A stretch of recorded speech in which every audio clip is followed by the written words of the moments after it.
hello, wherever and whenever you are. I got accused last week of killing off players one by one, and here we are, 1 week later, one player less. Haha. Can Alora survive? The sole survivor of the adventuring party. No, we are just waiting for our good friend Zakan to get himself online and ready to go. Actually, he may be sat in the waiting room. Yes, he is. Hello, you. Okay, hang on. Let me see. This is gonna have to time it just right so that we can jump over this one. There's a. Oh, you the wrong way around. Steven's in space. Okay. So, yes, welcome everybody, and welcome back to the Underdark and Steven's stomach. Okay, there he is.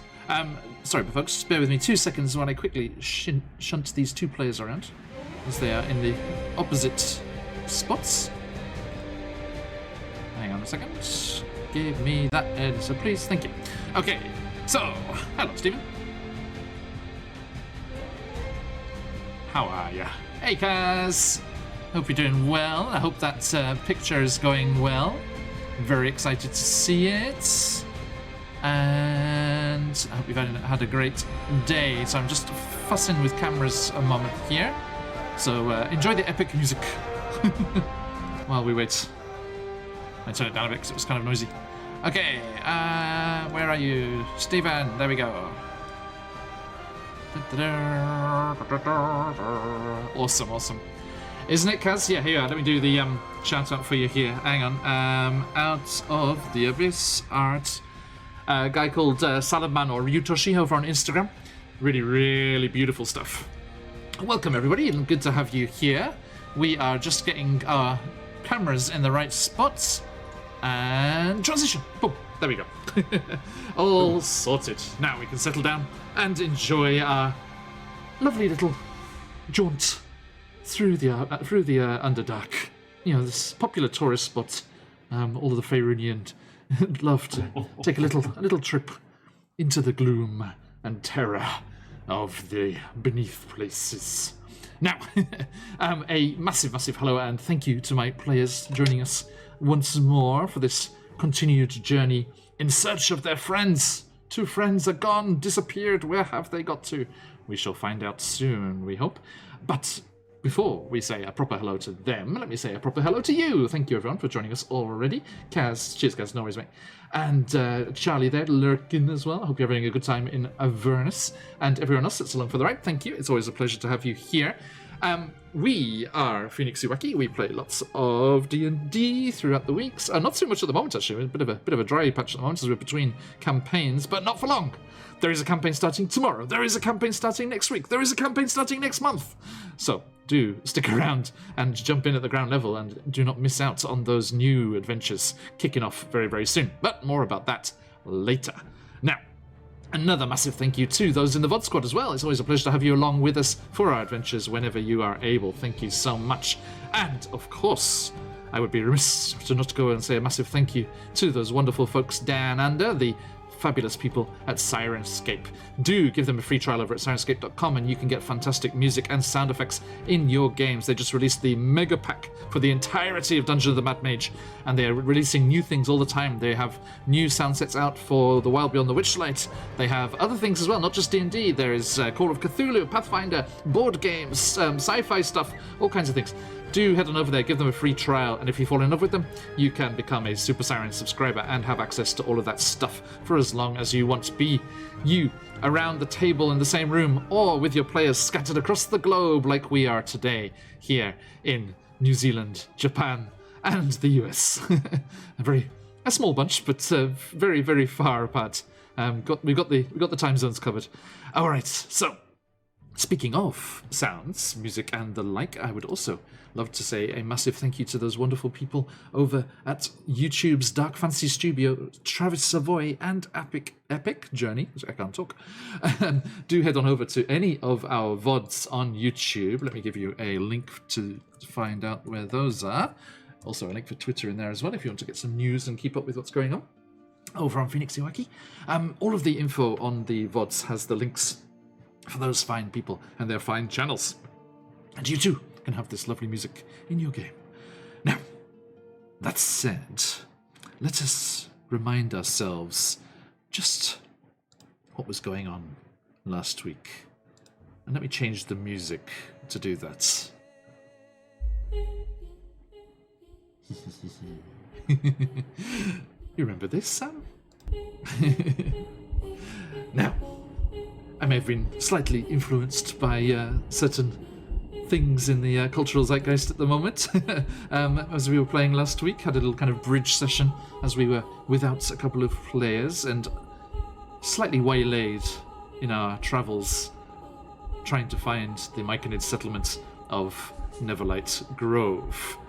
And as our players travelled through, at first things seemed to go quite well, as they discovered a fabulous fungal forest, towering zirkwoods, bioluminescent mushrooms gleaming here and there, and as they stepped into its interior, they found that deep within the glade there was a strange moonlit haven. But where would this light source be coming from? As they explored further, they discovered an avatar of Elistrai, a lady of the dance, playing her musical instrument as she rested amongst the mushrooms. She talked with Zakan, recently in contact with Elistrai, and warned them that the drow had made a mistake. The details were hazy, but that mistake has led to an incursion of the Abyss. Abyssal forces, avatars of the demon lords themselves, crashing through to the material plane here in the Underdark, confirming the fears of the players, for they had already seen a gigantic, colossal, destructive avatar of the Demogorgon back in the Kotor village of Sludup. They heard that all was not well in their intended destination either. The influence of one Zugtamoy, the demon queen of fungus and decay, is creeping in to this innocent Myconid community. Zakan leapt on the chance to inquire after the fate of his previous angelic patron, Tidra, but apparently she is lost somewhere on a mission of her own, beyond the mists. Where could they lead? As they continued on, they reached time to camp, and they settled down for the night, but during their rest, a strange gas filled the cavern, and they slumped into unconsciousness. And we, as the audience, saw strange cultists in pink robes with geometric shapes where their faces should be, hidden away. And when our players awoke, they found themselves in a long dungeon, down the end of which was a large statue with multiple arms holding cages with their friends trapped inside. And as they looked on this scene, also noticing the presence of a mind flayer presiding over the whole affair from a stone throne up on a dais, as well as various well-to-do, very rich-looking, affluent-looking members of the Underdark races, Drow, Durgar, Sverfneblin, off to the side, wearing strange bejeweled animal masks and delighting in the predicament of our adventurers. They witnessed that the cages were magically shrinking in size, and terrified for the fate of their larger friends, Prince Darendil, the elven lord, polymorphed into the body of an Underdark beast, and, more importantly, Webster, their pet giant spider. What was to become of them as these cages shrunk down inside? A yelp of pain, a trickle of blood gave them a hint that it would not end well if they did not hurry, and they made their way as fast as they dared along the length of the dungeon. As the statue turned, uttering something strange and alien, an alien tongue that did not recognize, before spinning round once more and gazing upon them to see if they were moving or not. Those of you who have seen Squid Game will know exactly what I'm talking about. Those of you who have played Red Light, Green Light, or over in this part of the world, Daruma-san Koronda, will also know what we're talking about. Luckily, the two players that were left here were probably the most dexterous of the lot, so they very, very deftly made their way down the corridor, reaching their friends and rescuing them from this dungeon, as the weird audience that looked on at this strange, macabre game disappeared off into the Underdark before they could be caught. And Zakan, Elora, and the other NPC friendos that you see here on screen were left wondering where they'd ended up in the Underdark. But Rumpadump, our little Myconid Sprout, had encouraging news, for it seemed you had been transported even closer to Neverlight Grove than you had been previously. And he set off eagerly, recognizing the surroundings. And now we continue on our way, with Rumpadump guiding the way, taking over from Zakan's usual job, and leading our party closer and closer to the Myconid colony of Neverlight Grove. So, let me switch over here. You, after some time, find yourself joined by an underground river. A river which Rumpadump had said leads towards and into Neverlight Grove. So keeping this to your side, you continue forward. Your Minotaur barbarian friend Ignatius, your changeling druid monk friend Corbin, disappeared and gone. The only way forward, Elora, as Isel, the Fey-touched black cat, rubs against your leg and then springs ahead, clambering up onto a ledge and looking back expectantly at the group. Who are you? Who are you playing, and where are they at right now?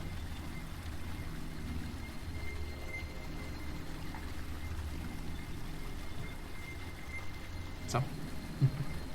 Okay, I'll start. That's it. I'm Sam. I play Alora. She is a high elf rogue assassin, now level 5. She's from a destroyed city now, Mythranner. She ran away, started an outlaw band, captured by Drow, met these lovely people, escaped, now in kind of a weird situation again with missing members, but... Yes, the DM killing your parents in your backstory is so yesterday. Destroying your whole city. Although, I cannot take credit or blame for that, because Elora here chose her home city, and I went over to the wiki and read about said city, and found out that a couple of years ago, it's disappeared. In a rather destructive manner. So, that was self-inflicted. Right, exactly. We had a random roll for an item we'd be carrying, and I was carrying a sword hilt. So I happened to find this city that had this really cool sword that would go with the backstory of Aurora. I see. I was wondering how you'd chosen that. I see.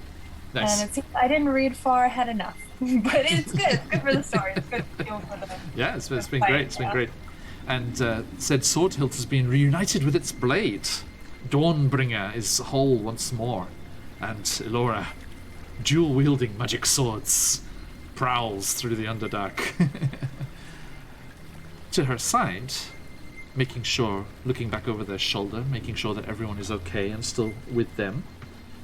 Actually, I'm gonna. Sorry, excuse me, Zakana. I'm actually gonna put you at the back because I think having being excused from leadership duties, guiding duties with Rumpadump, leading the way instead, I think you can, take a moment here and just make sure no one's going to wander off. Although, Corbin already is pre-wandered off, so, that's all taken care of. But just to make sure, you don't trust Jim Jar, that little Sprofneblin. He might wander off for a bit. So you kind of hang around at the back of the group, making sure that everyone is together and headed in the right direction. But as we find out where you are there, who are you? Who are you playing and where are they at? Hello, I'm Steven, and I'm playing Zakan, the Asimar Ranger / Cleric, who is not in the Underdark by accident. They have been here for their entire life, as far as they can remember, and they have the divine mission to seek out those who are lost and bring them to where they need to go, which has earned them the somewhat folklorish name, the Lightbringer. Yes, indeed.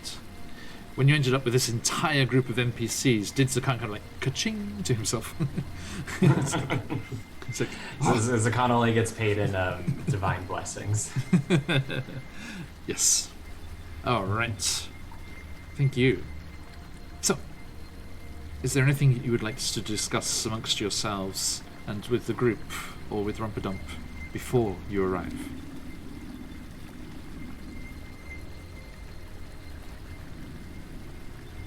Maybe like before the sort of line forms and Rumpadump is going to the front, Zakan asks the little dude, do you think that Corbin would be able to find Neverlight Grove from where we encamped before we were ambushed and taken? Is it an easy journey from here? As they release the rapport spores, the familiar glow of their little spores shower up into the air and allow you to telepathically communicate.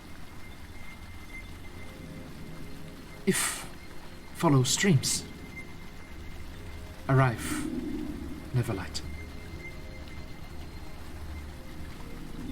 It's a good thing that we talked about that right before we went to bed. The streams thing. We all talked about it. It was, It was mentioned. Just setting that down, yeah.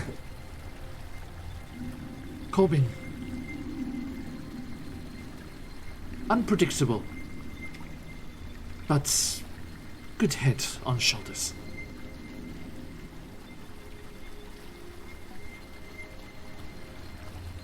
What's it like, shoulders?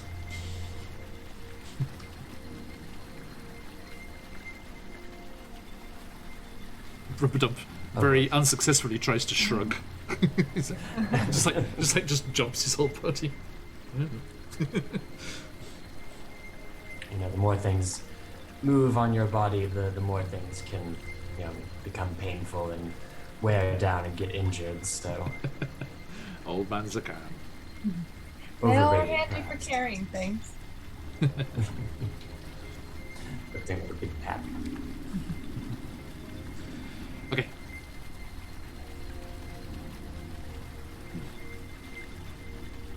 So I think Allura might ask Zakan, do we plan to go forward without searching for Corbin? I wouldn't know where to start looking. Yes, we're not entirely sure where we are in relation to the camp, and we do have the stream, but we don't know how far we would need to return, and we run the risk of Corbin wandering into what sounds like an exceedingly dangerous situation in Neverlight Grove on their own. So perhaps it is best if we go there first, leave what marks and messages we can along the way, and if Corbin is not there, then we can double back from there. Right, okay, yeah, let's head there and see if Corbin is patiently waiting for us, or we have another missing member on our hands. Rumpadump seems confident in the direction, so I will let them and Eldith lead for the moment, and I will be in the back here, leaving some trace of our journey, so that if Corbin is behind us, they can follow. Also Is there useful for any way- pursuing drow. Thank you. I was gonna say, is there any way we can make it something very specific that only Corbin would notice? Just vials of unlabeled, dangerous liquids to drink. Yeah, because I've got like I've got chalk on me, and so I'm wondering like if we could say that Corbin had taught Zakan like a. Right, no, but I think Alora's the one who knows thieves can, right? Yes. The thieves marks. Yeah. So maybe Alora taught Corbin about some of those or something. I feel like Corbin might yeah. know thieves can't. No, they don't. Their background, no. I'm afraid. Yeah, their family background is slightly dodgy, but I'm afraid not. Darn. Alora thinks yes. that Corbin does because, like, when they were talking about it, Corbin's like, "Oh yeah, I definitely know how to do that thing." Completely lying. Yeah, that sounds great. Let's do that then. Yeah, it's like the resume. Try and leave. Yeah, like the actor's resume. Yep, I can ride horses. Yep, I can do sword work. Yeah. So I think if they're like sort of along that stream, and like maybe not a consistent path of signs, but anytime there's like a kind of intersection or something, Yeah. and right here where they've exited something that's like, you know, we are going to the agreed place. Yeah. You can leave the cryptic message. Yeah. Do it- So nothing do that it. like points to where we're going, but like, you know, yeah. Do it for the gift subs. What does it mean? Okay. So, as you continue on your way, this tunnel becomes smaller and narrower as you proceed. And Zakar and Alora, I think, and you two and Darendil are the tallest, and you kind of have to stoop a little bit and make your way along. I think Webster has to like go up on the wall sideways, which like Zakar, if you look over your shoulder, it's quite terrifying. His tunnel full of giant spiders, it just like scuttles along the wall like alien style towards you. That's in the room. And you continue on the journey with Rumpadump. Now, Zakan, you would know this to be quite normal for Myconids, but you know, Rumpadump, whilst clearly pleased and wanting to get back to Neverlight, does not show that in any way. Right? They're not an excitable race by any extent of the imagination, and that's one thing that Corbin mentioned via Rumpadump as well. That's one reason that group of dancing Myconids was so bizarre. You know, the fact that they were just twirling and dancing around and in a generally euphoric manner was very, very bizarre for them. Yeah. But Rumpadump seems to be quite normal. By their words, clearly happy to be heading home. But you do sense a certain trepidation and concern for what happened to their exploration party, having similar problems, you know, in Neverlight Grove itself. Yeah. Especially after what the Lady of the Dance said in your message from Elistrai. So are they like rushing or anything, or? Nope, just plodding along. Myconids do not rush. They arrive exactly when they're supposed to. So, I haven't found it yet, but Patch from Quest Junkies UK has in Snap Camera, he's found like the face mask. It's a perfect Ian McKellen. It's scary. Oh, really? Oh my god, Oh, weird. it's so bizarre. It's so real. It was frightening. Strange. Yeah. Like, I mean, you could legit record a session with that. Like stick up the VOD and put on Twitter. It's like, can you believe we had Ian McKellen join us for D&D? Like, if you were a good actor, like Patch had the accent down as well. So if you were a good voice, if you had a good impression, like people would fall for it. I swear. Oh wow. Yeah, it was uncanny. Deep fake stuff is getting crazy. Yeah, right. I was happy they just threw up a bunch of cool Halloween stuff. Oh, So- cool. Wait for the stuff. Yeah. Right? Hang on, where is it? Neat. It's a quick sneak peek. Look at this one. Oh, spooky. Scary stuff. Now I just have to find So spots weird. to use them. This one's cool as well. Like it's kind of hidden off in the distance there. And then as you're coming I've closer, got it's like like embers. Oh, what? That's wild. That's not what I expected. Yeah. it's cool. Like, hey, more on that later. Yeah. Preview for some upcoming. For now, you just get this old guy. Sorry. Okay.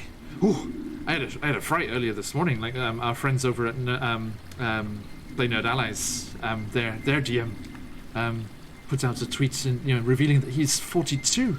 I nearly got knocked off my spot as the oldest member of the stream team. I was like, no, I am the senpai. Yeah. If anyone older comes along, you just have to disappear them. I may have to release the ninjas. because they're old. May have to release the ninjas. Okay. Hey, welcome everyone. Good to see you in chat.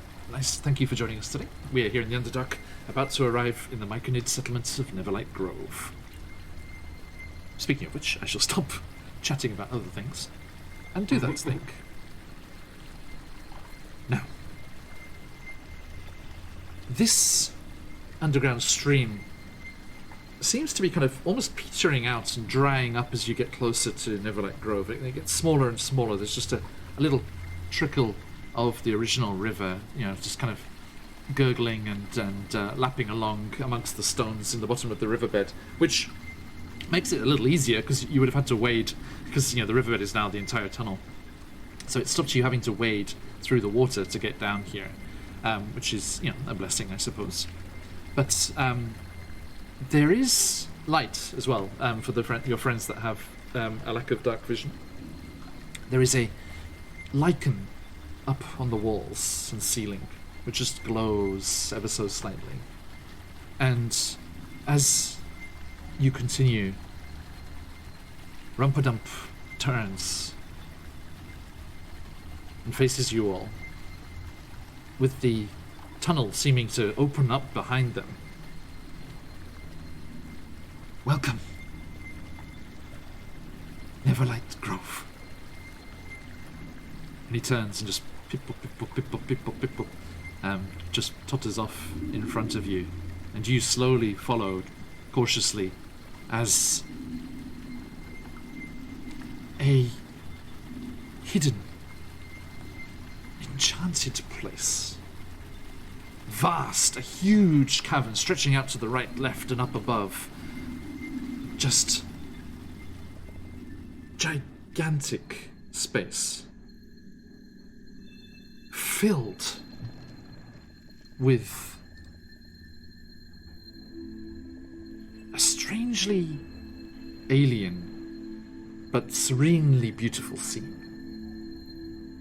The tunnel opens above the grove's main floor, which gives you a panoramic view across a vast mushroom forest that covers every surface, including the ceiling. The darkness is illuminated by brilliantly colourful bioluminescent patterns. Let me change our Roll20 screen here and give you a better idea of what we're looking at. New map, y'all. Just an image for now. New splash screen, y'all. There is a map coming, though. As you see this wondrous, fantastical sight, all the different colours, greens, blues, oranges, some dim, some quite bright, glowing, pooling, mixing with each other at the thresholds of their illumination. And the hint of movement off amongst the various mushrooms. All of the varieties that you've seen so far are clearly present. Most evident, of course, the giant zirkwoods that reach up, stretching towards the various little mushrooms and clusters of fungus that are hanging off the ceiling. It's quite strange. You've never seen kind of mushrooms like growing upside down like that, but they do hang down. They do have that natural tendency to kind of align themselves in their normal way. So the longer ones are actually curling down like an umbrella handle, before the stalk reaches back up towards the ceiling, looping back on itself with the cap balanced on top, like so many lanterns glistening in the cavern space far above.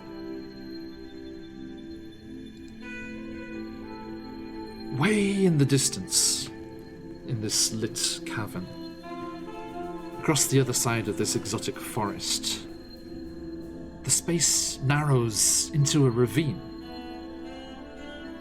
And in an extra large space, separate from this, beyond that ravine, you, especially you, Zakan, with your night vision, can just catch the glimpse of a majestic mushroom tower. Much larger even than any of the zirkwoods you've seen to date, even those ones you were fighting on the other day, right way up above the cavern floor. An absolutely gigantic specimen, the like you have never seen. But the poor lights given off by the bioluminescence here, and a rising mist that kind of shifts lazily moving around the space, makes it impossible to discern more details from this distance.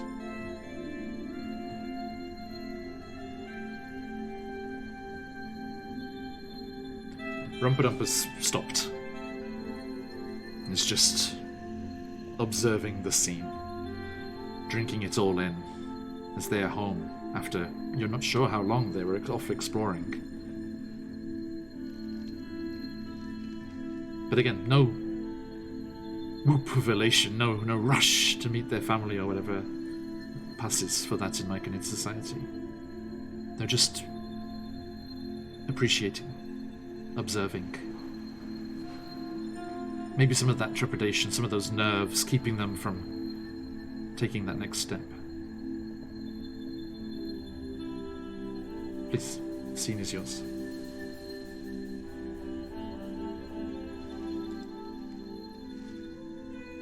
Galora is just observing, like looking up at the ceiling at all the different colors and mushrooms, and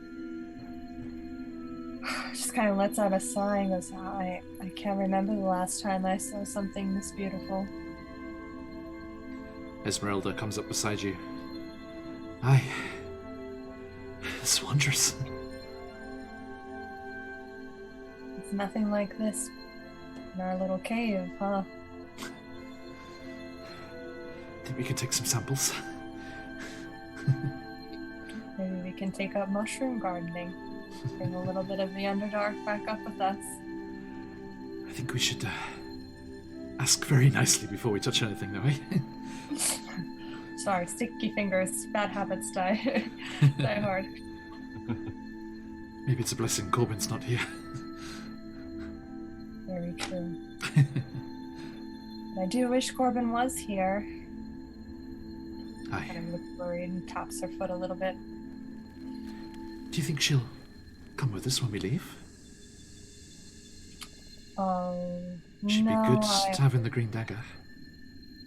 Well, I'd love to have Corbin with us, but I think Corbin feels a calling down here. And this is the first time that maybe I can understand why. Looking at this site. If we were able to live peacefully in a place like this, maybe it wouldn't be so bad. But, I don't know, I can't shake what that drow said. What was she? Zakan. Who was that back in the Mushroom Grove? Zakan's sort of taking in the mushrooms and things as well, because I think this is their first time. And all the locals too, with your experience and like all the Swift Neblin, and certainly Darendil and Shield Dwarf, sorry, Eldith. Excuse me. They none of them have experienced anything like this, and they're just all struck by this incredible vista. Sorry. So after a moment of sort of taking it in, they turn back, the mask, and they say,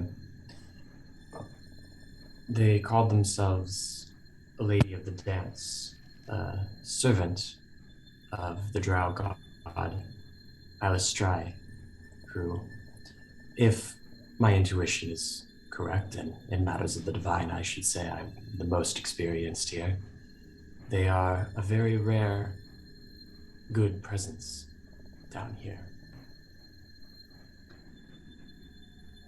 Good. Nice to hear that those exist.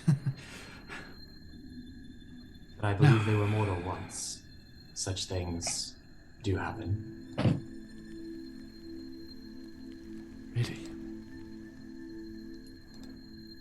But I believe there was also a warning at this beautiful place. I don't see any signs of destruction or decay. Given what we heard from Corgan about the effect those spores had upon our former companion, I think that the danger could be very subtle indeed. We should be careful where we walk, who we speak to. I doubt this Zerktamoy is going to just declare themselves and throw down in a battle of fists or anything. Demon Lord in Queensby rules. Come on. You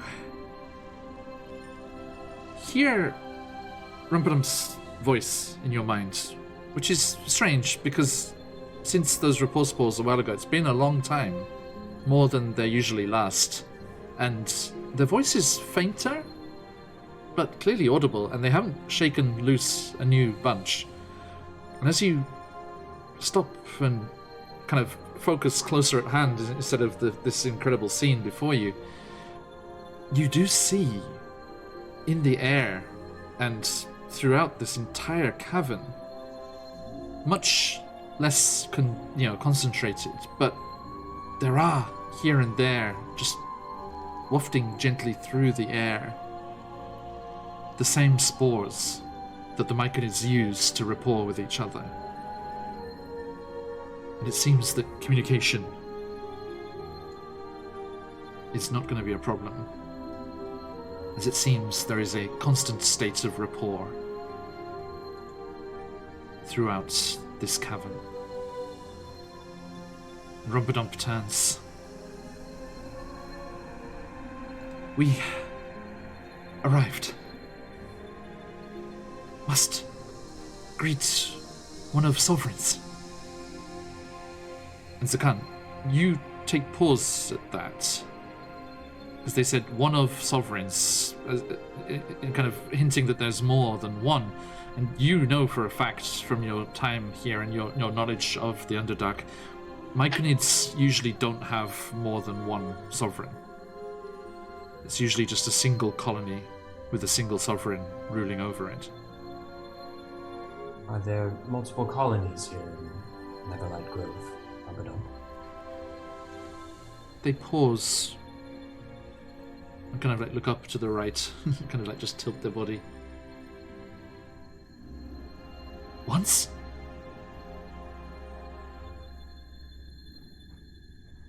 Colony of Sovereign Philo. Here. Many cycles.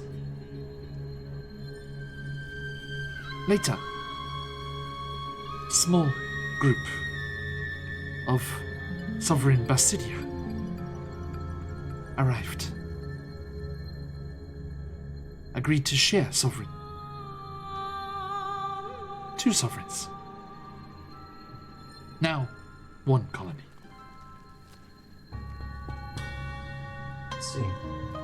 And is there anything you can tell us about this sovereign Basidia? Is there one who... Something like that? Sorry, something very strange happened with your mic then. Oh, no. Said that you blew a raspberry at us.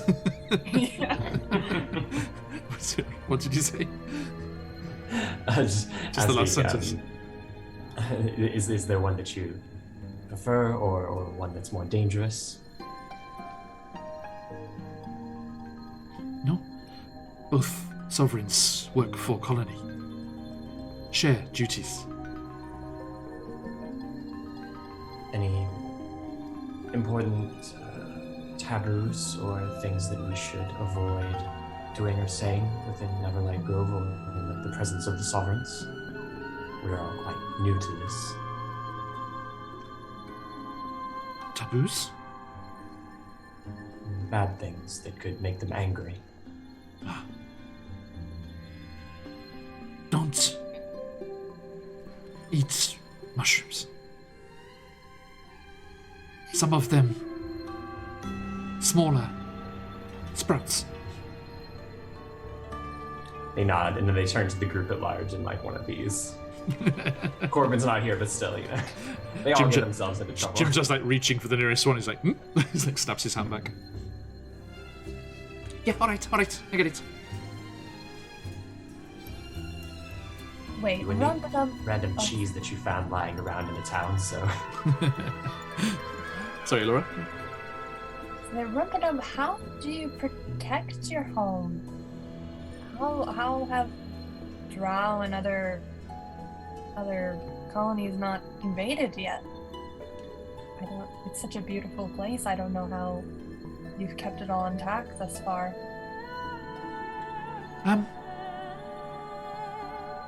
Mostly from hidden. Difficult to find. You found with Rumpedump. Sometimes monsters come, but Rumpedump very small. Big myconids. Very big. Some tall ones. More alive. And they turn and look towards the Zirkwood forest.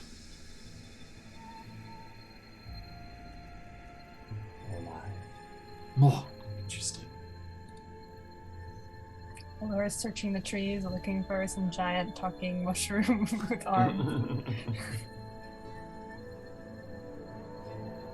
Well, let us all be on our best behavior and see if we can make ourselves of use to these sovereigns and these people. And with any luck, our large horned friend will be around somewhere. I'm sure if he has entered Neverlight Grove, it'll be the talk of the town. Hard to miss that one. Indeed. Okay. Now, the small trickling river spills over the edge and makes its way down towards the floor of the basin. And you do see that the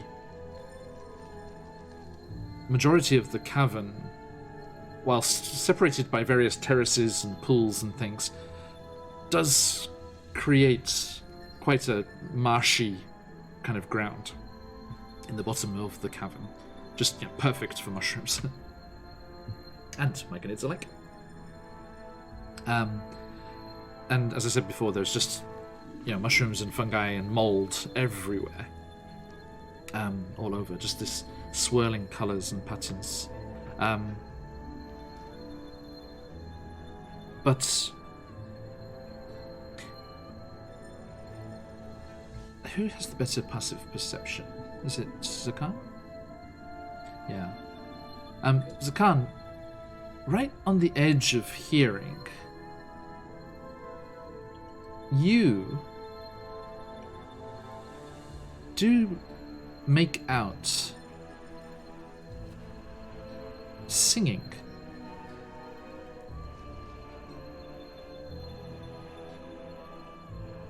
Singing. Yeah, you can hear just right on the edge of hearing, almost impossible to hear, coming from far, far away, deeper into the cavern. Just loud enough to be noticeable. It's like music and singing just echoing. Are they hearing it with their meat ears or with their brain ear?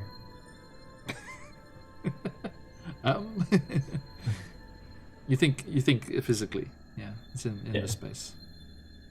Okay. Is it the direction that we're going, or? It's from further into the cavern. Off Yes. somewhere. Yeah, not behind you. Yeah. Okay. Yeah, I think they'll just sort of continue to listen to it, and if they're getting closer, they might call it to people's notice, but otherwise they're just noting it. Okay. And let me bring you over to the map.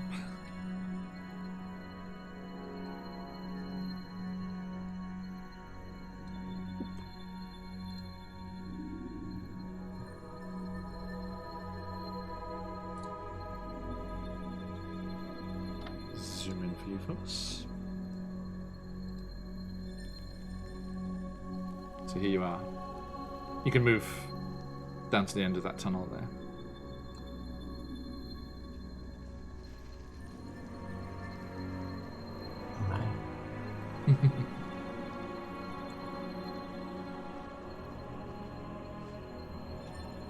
So coming to like this larger open cavern, is that singing louder or apparent where it's coming from, or is it still like off somewhere? Imioni, as the Draconics would say.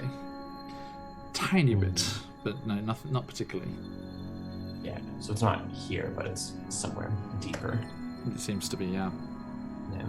And there you can see that pool down the bottom of the chamber there, and the various terraces and mushroom-strewn things here.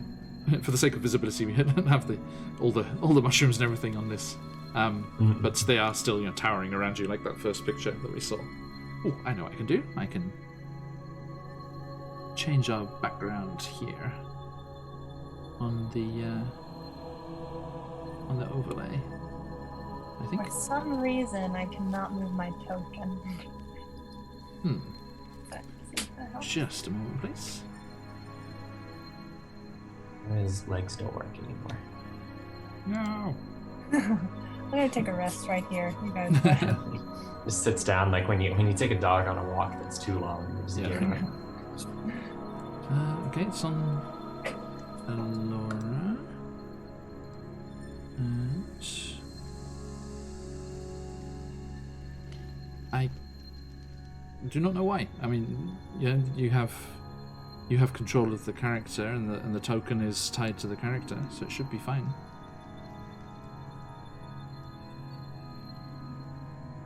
Yeah, I don't know. I guess I'm just stuck at the entrance. Maybe reset it was stuck in there you a. go. Like the DM layer half. I shifted you over. No, maybe it was stuck in a dynamic lighting line. Can you shift it now? Oh, now I can. Yes. Okay. Yeah, it must have been caught on a dynamic lighting line. Sorry. Okay. So yes, the two of you and everyone else is there as well, but just keep those in the mind's eye. And you appear on the edge of the cavern there. Now, across that little area of water and marshland in the bottom of the cavern there, between all of the different mushrooms and fungi, you do see these towering zirkwits across the far side there, clustered around a central area. And then if you look off to your right, down there, towards the bottom of the screen, you see a figure hailing you. A large myconid. Large. Let's have a look here. Let me show you what you're seeing. as we're sort of approaching this cavern, I think, noting that the singing is still somewhere, Zakan calls out to Eldith. They say, Eldith, take a listen. Can you hear voices singing? She... There's the... They're very colourful. Is that adult mic in it? Very cool. Eldith, where are you? Boom. She stops and listens intently.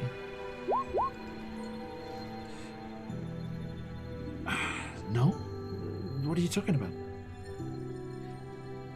Your passive is 15, isn't it, Zakan? 16. 16, sorry. Yes, she only got a 14, I'm afraid. Wait, Zakan, you hear or you heard singing?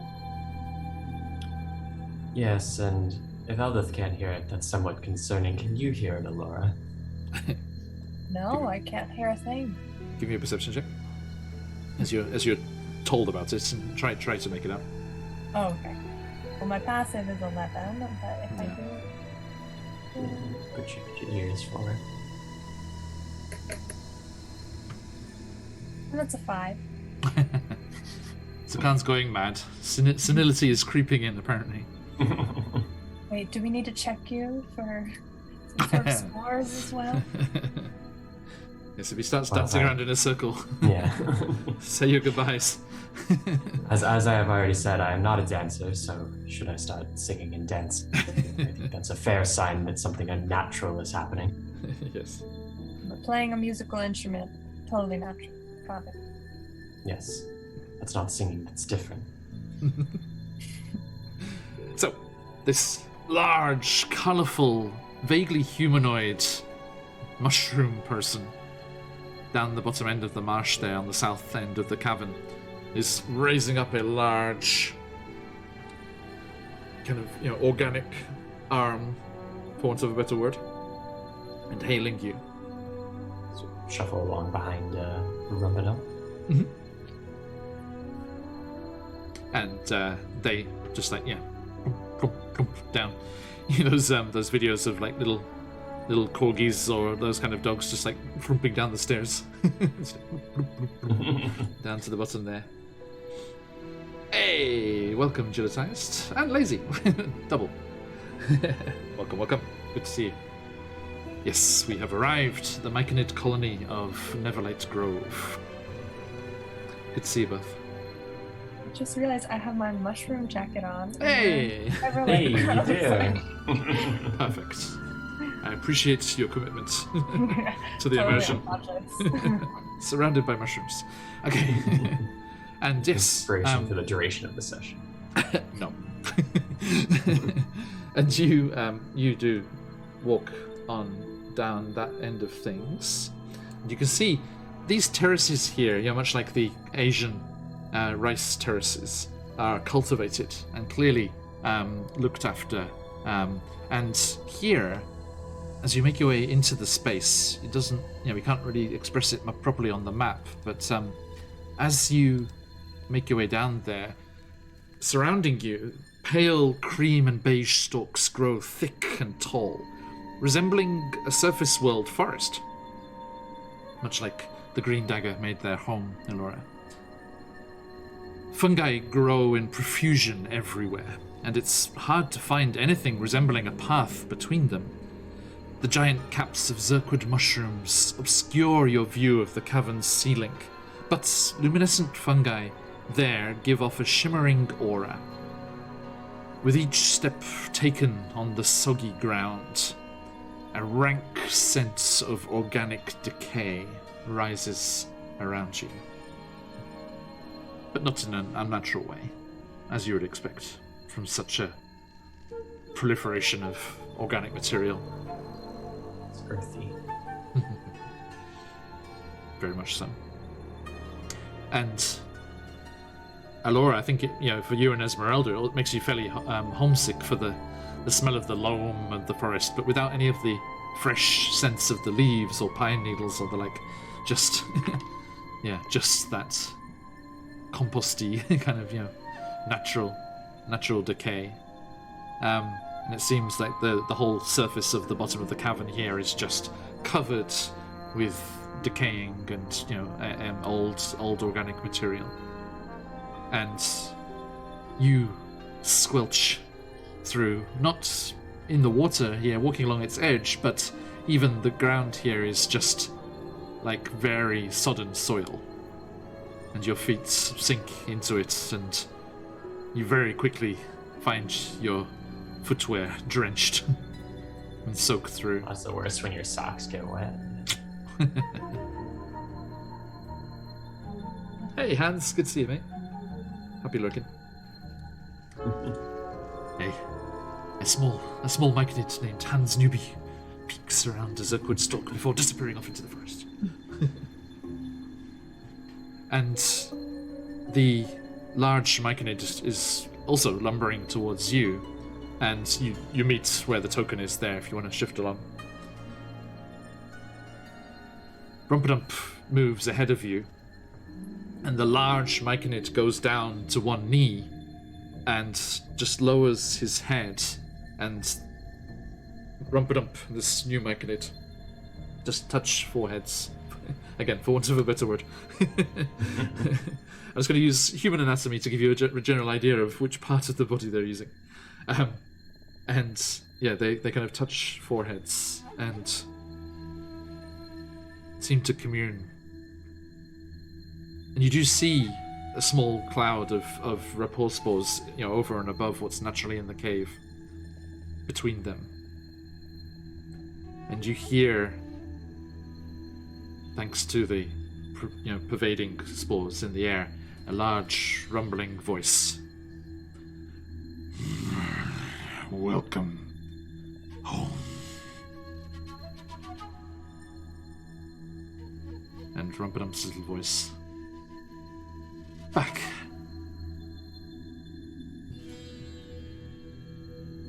Alone.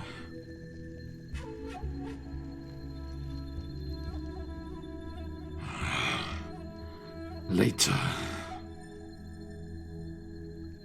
The large myconid stands up straight. Taller than even Ignatius was. And squelches towards you.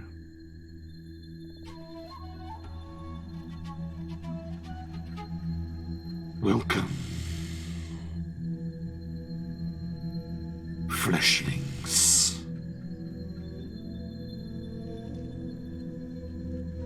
Safe here.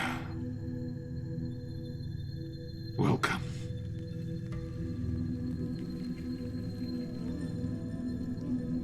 Thank you for your welcome, and apologize for our intrusion. Sadly, we were only able to deliver this one. Apparently, the others that he was traveling with have gone elsewhere. The large myconid nods its head slowly.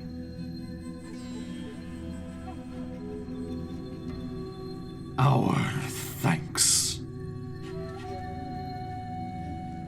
Sprouts. Precious.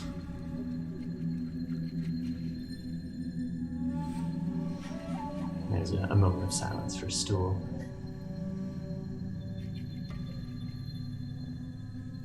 I think Laura, not knowing what to do in this situation, would just be kind of like bowing and being like, thank you for taking us in.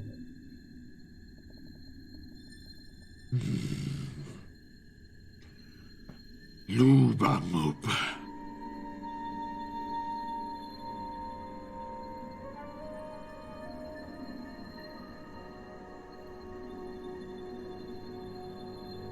I couldn't catch that. Luba Moop.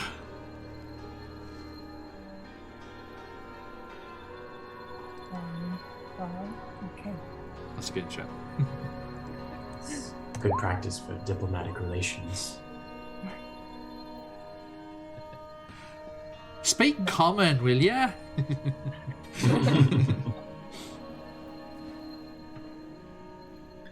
I apologize for being so forward, but you wouldn't have happened to have come across a rather large, horned traveler who came here to the Grove in some recent times,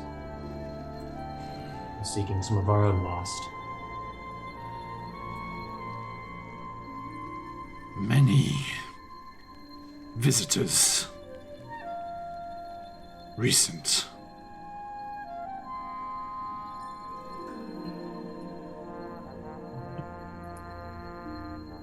Pointy ears. White hairs. Horns. Like walking Rothe. That's That'd a be the one, the last one. Yeah, you know Rothe are the cattle that for some reason live down here in the Underdark. Yeah. And in my headcanon, they look exactly like Highland cows. Yeah, the long, beautiful hair. Yep. So yeah, it's like pointy ears, white hairs, walking Rothe. And Changer.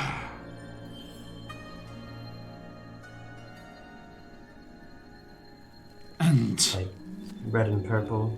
Yeah. red, purple, and now Adventure Archive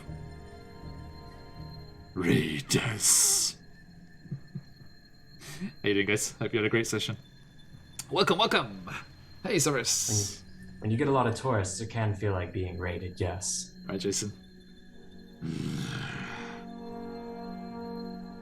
All welcome. Follow Myconid's Discord invite.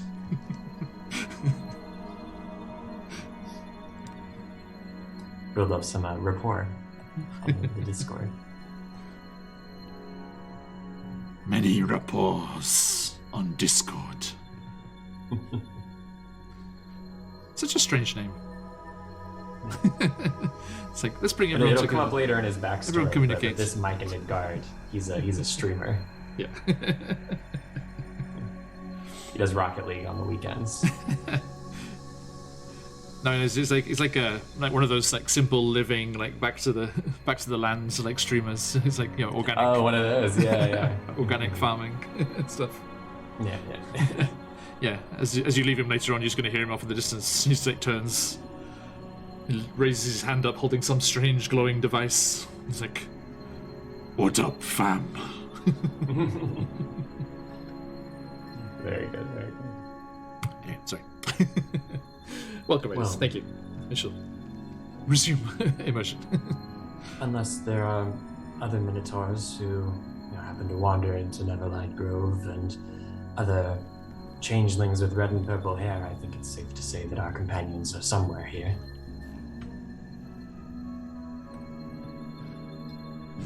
That at least is a relief, although white hair and pointy ears sounds very much like... Ah. Oh no. Aloha has left. It's like, no! Aloha got so excited. She's run into town in search of the two. Okay, excuse us, folks. Some light goblins in the system, apparently. Let me just hide these away. What happened? It's rare. So, excuse me, rather sparse overlay here. Usually Sam has the most consistent connection. Yeah, right? Anyway, so yes. This, the Myconid continues to introduce themselves. Lubamub. Circle leader.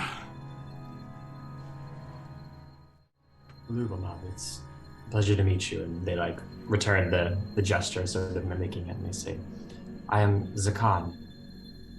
and our traveling party is merely seeking safe refuge on our way to where we need to go.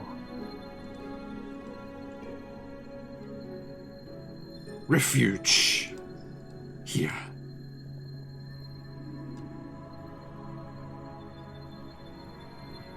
Those that have come to visit, are they still here, somewhere in the area, or have they moved on? Pointy ears, white hairs, horned one. Moved on. Shifter. Still here.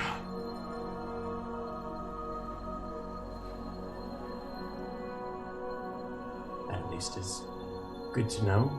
The horned one, and He just turns and starts lumbering away, like to the east. we'll follow along. It was very abrupt. I guess they don't feel like talking anymore. Okay. And as they start to make their way across the spongy floor of the cavern, you see a mound rising up just inside the edge of this kind of wild mushroom forest. And growing out of it are all kinds of mold and mushrooms. And you see a few more myconids seated around the exterior of the mound, facing the center, seemingly communicating with each other through the rapport. But on top of the mound, seated cross-legged, with the mushrooms and mold kind of growing up over their crossed legs, up the sides of their torso, onto their arms, which are kind of clasped in a meditative position in front of them, almost anchored down. You see Corbin. Eyes closed, not moving.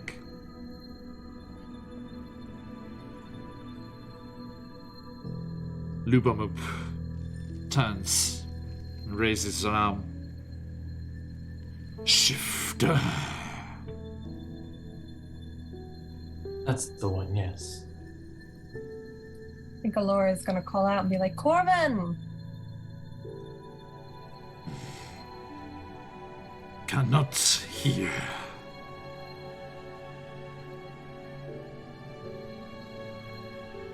They lifted their arm again, pointing at the fungus and mushroom growing over Corbin's body.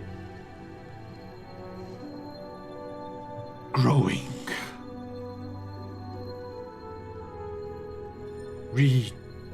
Rejuvenate.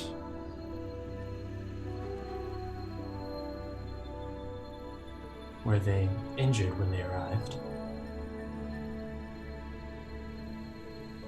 Body. No. Mind.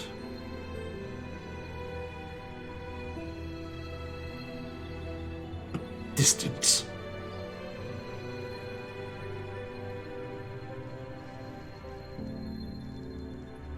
See, this place can be quite taxing on those who are not used to the dark, the lack of sun. He nods wisely. This circle of explorers. My circle. Rumpadump's circle. You can see Rumpadump's like moved ahead of you, and the ones that were seated around the mound rise up to greet him, and they greet him in the same way, taking a knee and touching foreheads. Reconnecting. So you were part of the same circle as Rumpadump, the ones who were off exploring. This circle of explorers and hunters.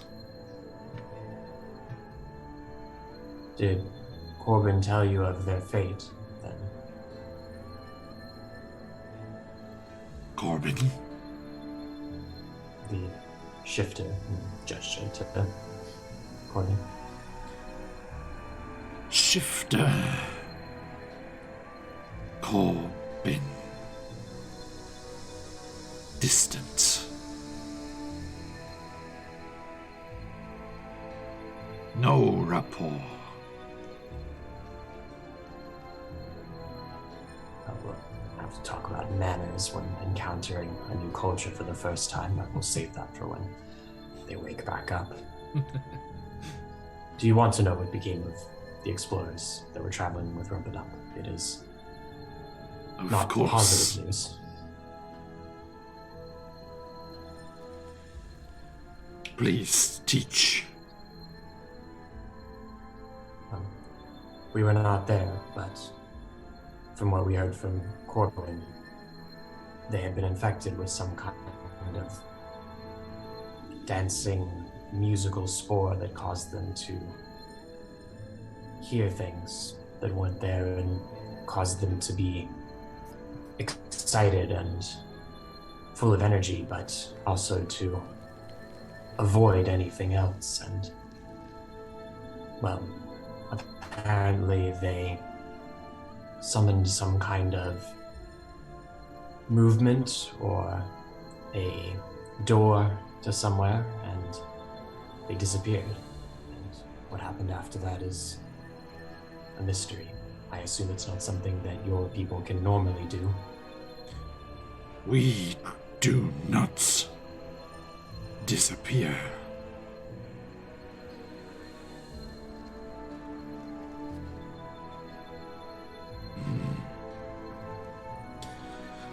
More.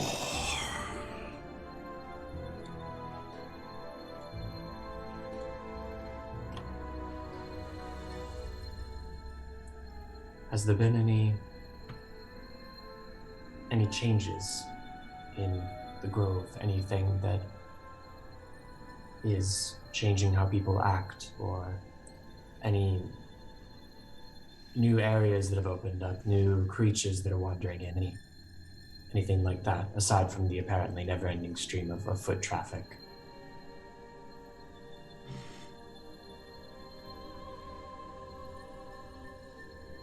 Do have trouble. Beasts in the forest. And he gestures to the terraces to the south, which are just, again, crowded with these zirkwoods and other mushrooms. Large worm. And over. And he points to the north side instead. Living plants. Draining nutrients. Wasting soil.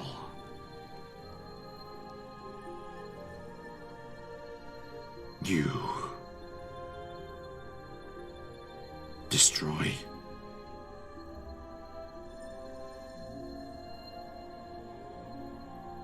I mean, may be able to, although our first priority is, I'm sorry to say, locating our friend, the one who left here.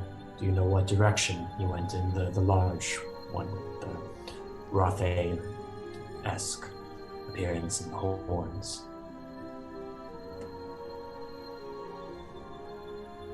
I do not. If you aid us,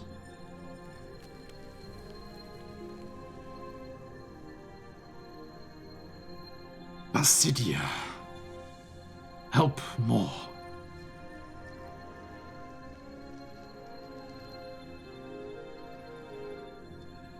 Well, and then turning to Allura, I imagine we need to remain in this area until Corbin is done recovering. So we may as well try and do some good here. Right, looks like they want a deal, an exchange of information for our help. I'm in.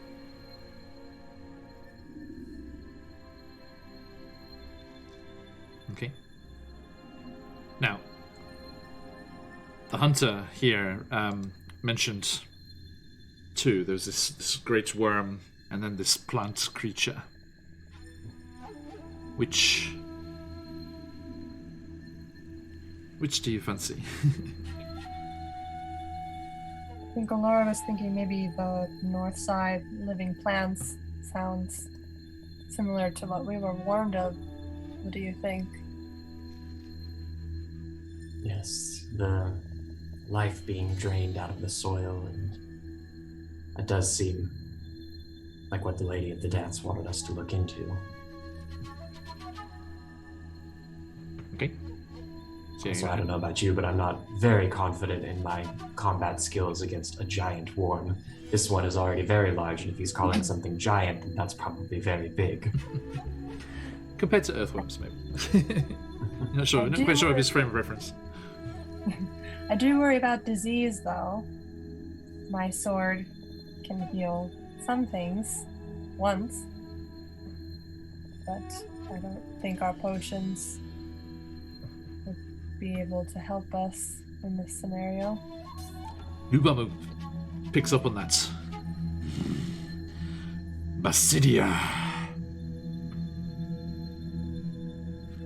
Great mixer of elements. And he just gestures around the vast array of organic things living here. Basidia can make for you.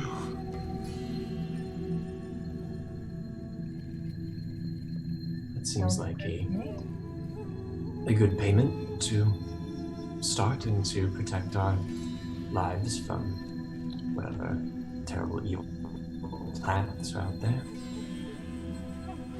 Zakat, can you make me a nature check? Sure can. What do we know about evil plants?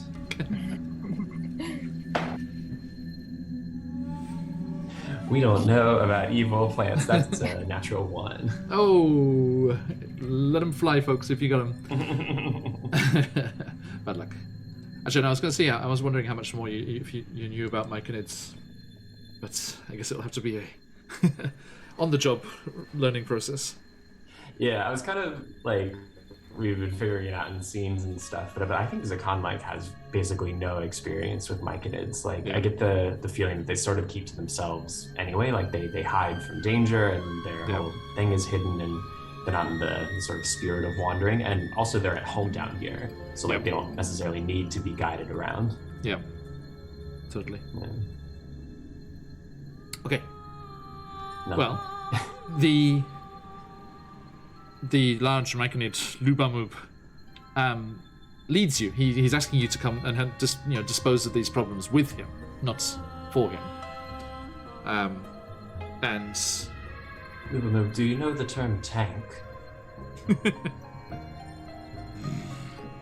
Not familiar.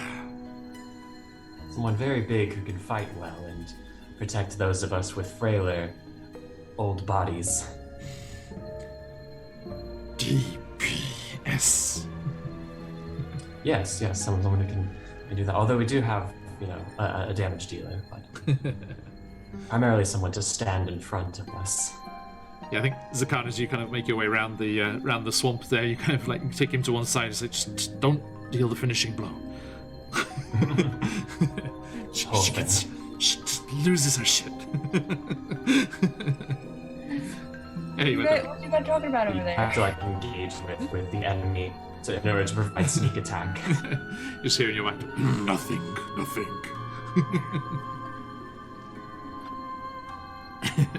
Mushroom shield. Sculpted. Alright. So yeah, he leads the way. Corbin going to be alright on that mound. Eldith and the others like, we'll wait here and we'll keep an eye on them. So camp around the Corbin mound. Yes. All hail the Corbin mound.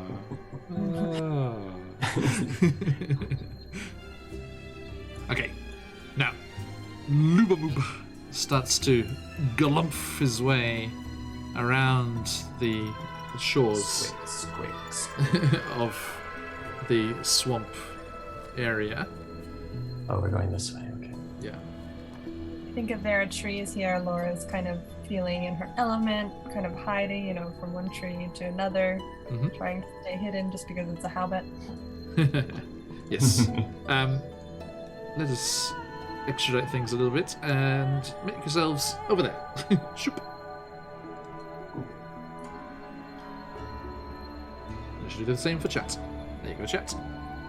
I might even zoom in a bit closer for you. Because it is... I don't think this map properly conveys the size of this place, but I think it would be just a ridiculous map. Shroom Shield, there we go, Sculptin. Yes, definitely. Shroom Shield. Shroom Shield. I do see you both directly behind him. Okay, and let's get a group stealth check here. Let's see if you can surprise this interloper. What's his stat block looking like? Oh, are we getting right into it? Hell yeah! No time like the present. How'd you go? Sorry. 26. 26. Nice. Jesus. Who? The thunder. In a thing that I probably should do more often, I cast guidance on myself. He's rather large, and when he gets a 5. I probably should have given him that guidance on it. By the way, you should know, and this is just player knowledge. I was trying to see if Zakan knew this before, but keep it to yourselves. He is a hunter, but this is what the Myconids call hunting, which means going out and finding dead things and bringing them back to the colony. So they hunt for corpses, so they're not particularly stealthy. So that's mushrooms. How'd you go, Zakan? That was we're on the scale here, a nat 20. Hey, with the D4 For a as total well? of 26, so I'm matched a lot. Spectacular. All right. Yeah, for an average of 19, I think you're going to be okay. Somehow we've covered for him. We just keep pushing him into the shadows and steps into the light. It's Gently guiding him around. Well, the more alive Zerquads they were referring to before are awakened Zerquads, so I think they just, whatever this creature is, has seen moving mushrooms before.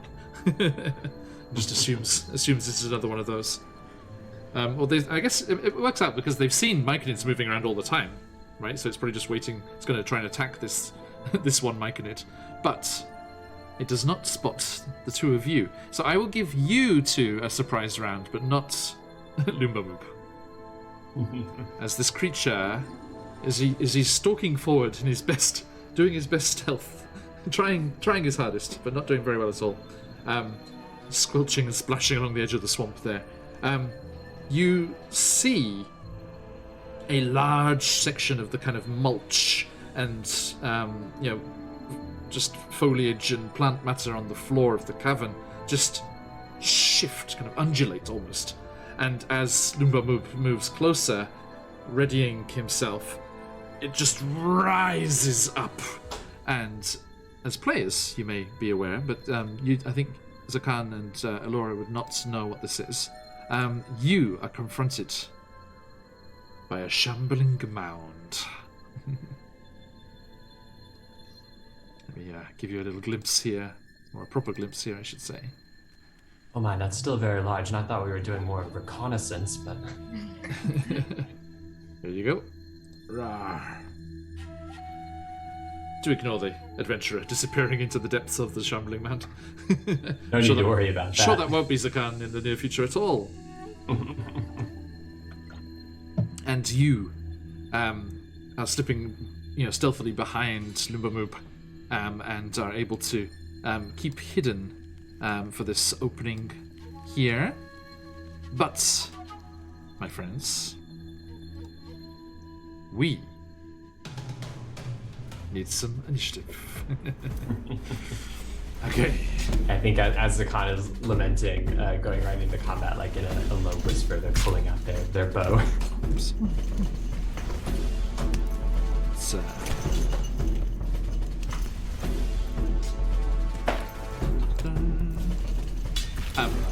you're still in the turn order from last time, so just shift your initiative appropriately there, please. I don't see any turn order. Oh, sorry. I guess it doesn't go over for you, so I'll add you in fresh.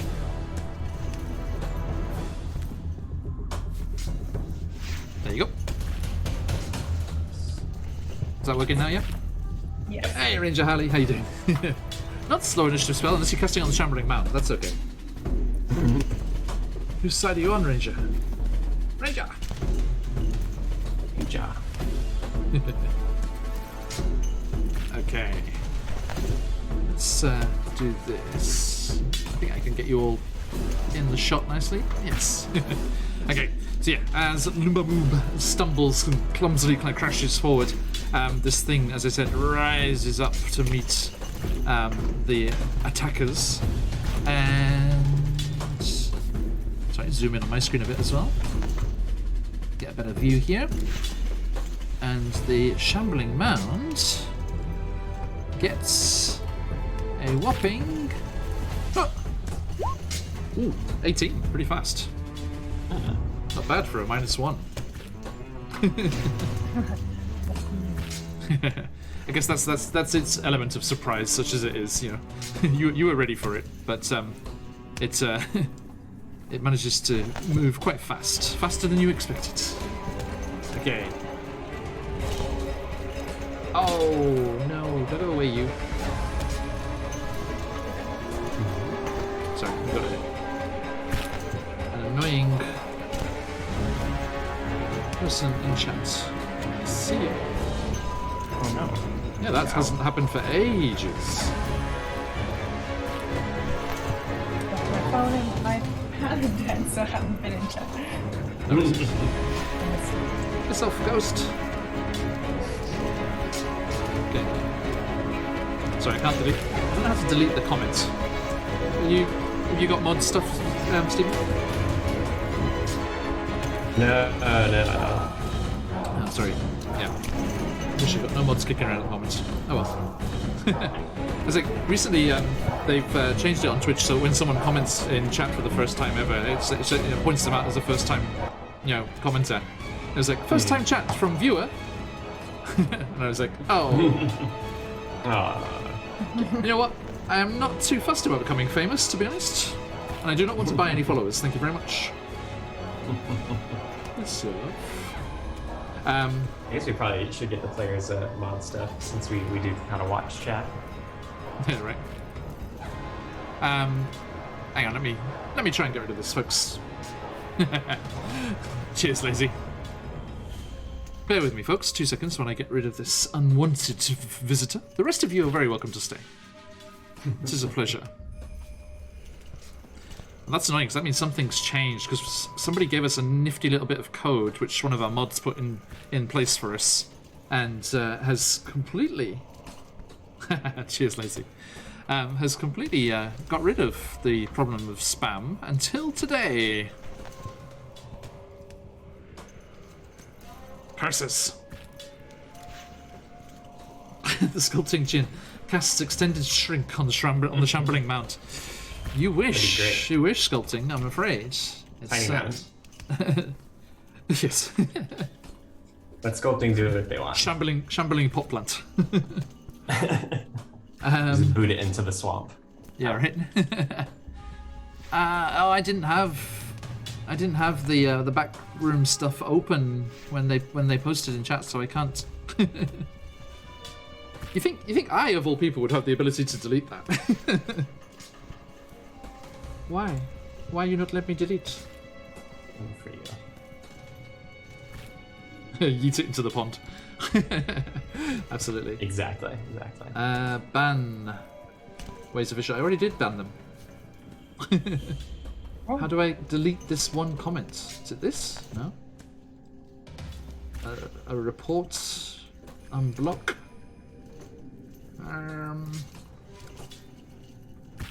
No. That's not it. Sorry, folks. Feel free to comment lots and lots in chat so it disappears off the top. Just move it up. spam emotes until it's gone. Yeah, if you ever wanted to spam emotes, now's the time. Okay. You have a Right. 5-minute pass to do it. So, let's see. How fast is our clumsy friend? Let's have a look here. Looba moop. Huh. Oh, wow. sorry, Zakan. Nice. Everyone's going ahead of you. Oh, no, I gave them a band sculpting, but it doesn't seem to have done a thing here. Alright. So Laura and Zakan have a surprise, and then we'll do the full tournament. Indeed. So yes, Indeed. Laura, what are you doing on your surprise round? Let's see. Well, because we have the advantage, because we're going in for a surprise round, I'm just gonna run in with my Dawnbringer. Okay, and so yes. try to hit this thing. Yes, yeah, that's right. Yeah, because you are surprising them, so you will get that. The sneak attack, right? Okay. Mm-hmm. Like emerges from behind the big figure of Looba Moop. And like this thing has never seen. Well, I suppose it might have seen some of the other visitors recently, but it's never seen the likes of the finisher. Yeah, Laura charges forward Go for it. with her glowing sword, and I roll a 15. So you bring Dawnbringer first. Yes. There is a phrase that players often like to hear: "Meet it, beat it." So Ooh, that 15, just okay, hits. All right. I'm gonna roll 12 radiant damage. Okay. My sneak attack damage Oof. is 9. That's 9. 21 damage. Nice. Everyone, if you're on a computer, do roll over the overlay there and see the stats of these two.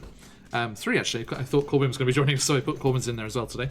But yes, also on the overlay, a new addition. If you look over there on the right side, if you have your Prime sub going without being used yet, do if you want to support the channel and everything we do here.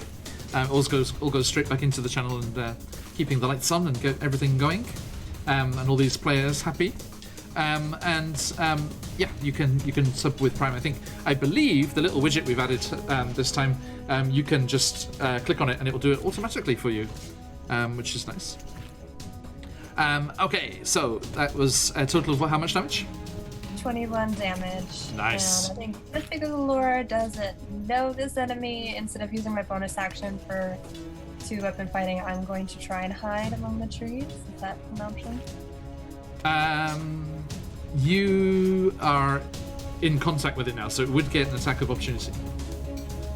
Hey, Sisyphus. Oh, okay. Alright, then I guess I'll just stay there and use my Moonblade. And as you come in closer, you do actually see, confirming what your Myconid friend said, the area around it does seem slightly sickly. Like it is draining the nutrients, and there's nothing new growing from that, immediate spot where it is at the moment. And, and you hope... Sorry, I love seeing all these emotes. Okay, and you lunge in. Are you going to do the offhand? Second hand? Yeah, I'll try the offhand then. Yep, go for it. That's gonna be a 17. Okay, a mere +1 on the offhand. double magic weapons for our friend Delora here, everyone. Okay, so that's just the D6. And that's 6 damage. Oh, max damage, nice. Sun in the moon. And I'm gonna use the rest of my movement to kind of back away, so I'm not sitting Again. on the decaying ground. There'll be that attack of opportunity. Even if I'm looking forward, just kind of walking back a little. Okay. All right, then I'll stay where I am. Now, remember, if you do want to do that, you can forego the second-hand attack and use your disengage action. No, I'll just stay where I am. Yeah. So yeah, but remember that for the future, right? If you use your bonus action to disengage, then they won't get an attack of opportunity. Okay. Right. Thank you. Brings us to Zakan on the surprise round. Surprise round. How tall are these terraces that we're next to here? They're like 10 feet. Are they climbable, scramble upable? Absolutely sure. Yeah. Just it's difficult terrain without the climbing speed, so it would cost you 20 feet to get up there. 20 feet to get up there. Okay. And remember everyone, each square is each distinct square is 10 feet. But Roll20 has the 5 feet ones in there for you as well. Roll20 has the 5 feet one. Oh, I see. Actually, no. Sorry, Zakan. I'd say they're 5 feet high. So 10 feet of movement. Nice I have 40 feet on this first round from a dread ambusher. Nice. So we're going to get up there. That's like 5, and then this would be 15 to get up there. All right.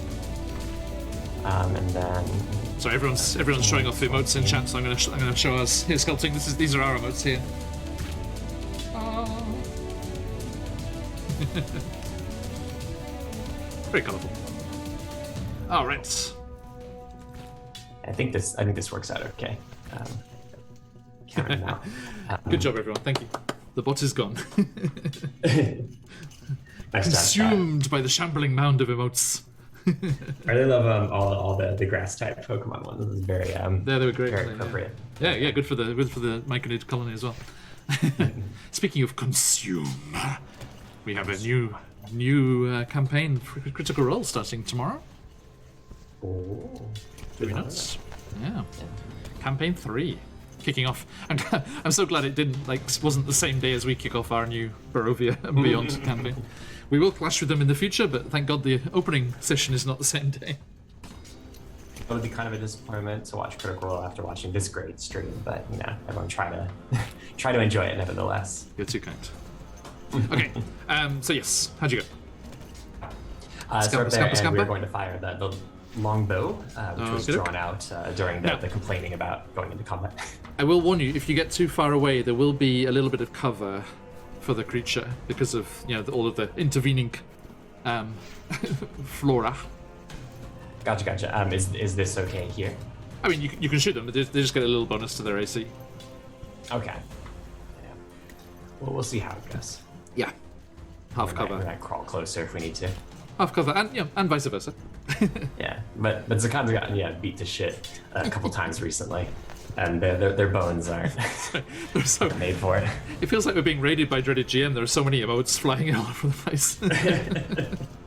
Or the screen's going crazy. Yeah. All right. Well, I think that's probably going to be fine for the cover. That's 23. That'll do it. Nice. So let's go ahead and roll them bones.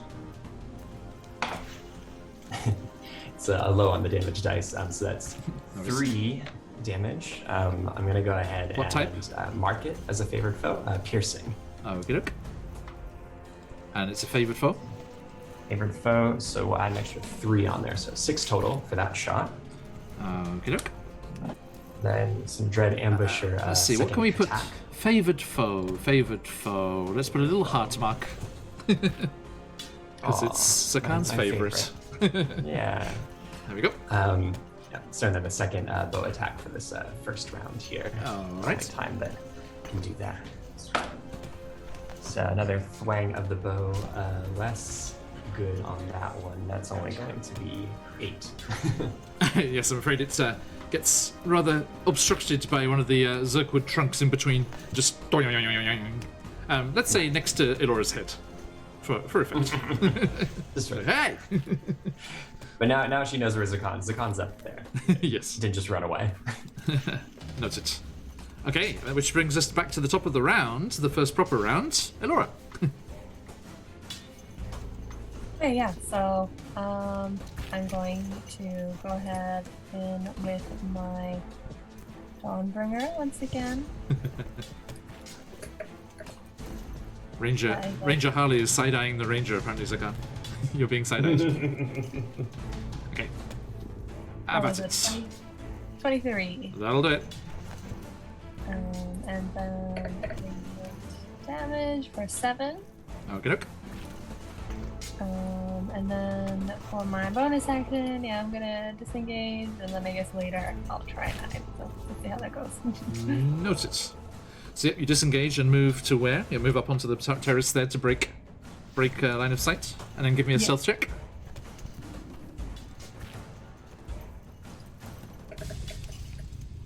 Oh, that's a natural 20. I have a 30. Natural 20. You become one. Gone. You're like a dryad. You just merge into the stalk. All right, let him fly if you've got him, folks. Okay, natural 20 as you disappear from the timeline. Okay, now, finally, the Myconid hunter that has accompanied you lumbers forward, just growling. He's like, "Leave the grove," and charges in to combat with the creature. And as he charges forwards, he unleashes a cloud of spores that you have not seen before. And these spores envelop the creature. And it has to make a Constitution saving throw. Oh, it's pretty tough. Oh, dirty 20. Unfortunately, not effective there, but it's like shaking its head as it charges forward, and these spores cloud spills out from underneath the cap there. But whatever it was trying to do does not seem to have worked, as the creature rears up to face this new foe, and on its turn attacks Lumbamoop. Let's see here.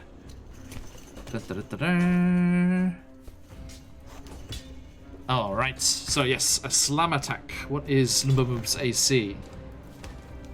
12. Okay, so first one, slam. That's a hit. Second, slam. Oh, another hit.